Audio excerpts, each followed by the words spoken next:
Maswerteng umaga po mga ka-STL. Narito na po ang resulta ng STL Bataan para sa araw na to, first draw. April 24, 2025. Araw ng Huwebes. Naway ang mga natayaan niyo po mga numero kanina ay manalo nawa ngayong umagang ito.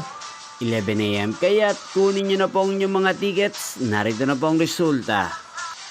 Ang mga numerong nanalo sa STL Bataan ngayong umagang ito, April 24, 2025. 11 AM. First draw result, 24 at 39 in exact order. Sa lahat po ng tumaya kanina sa STL Bataan para sa first draw ng 24 at 39. Congrats po sa inyo, panalo po kayo. At ngayong umagang ito sa STL Bataan, natin pong i-shoutout si Ate Dolor ng Bataan, na lagi din pong nanonood sa channel na to. Shoutout po sa inyo, Ate Dolor. Sana po'y swertihin din ng mga numerong tinatayaan nyo sa STL Bataan. At sa lahat po ng mga taga-Bataan dyan, shoutout po sa inyo. Inyo pong napanood ang resulta ng STL Bataan sa channel na to, Roderick Hernandez TV. Magkita-kita pong muli tayo mamayang alas 4 ng hapon para sa second draw result ng STL Bataan. Thank you for watching.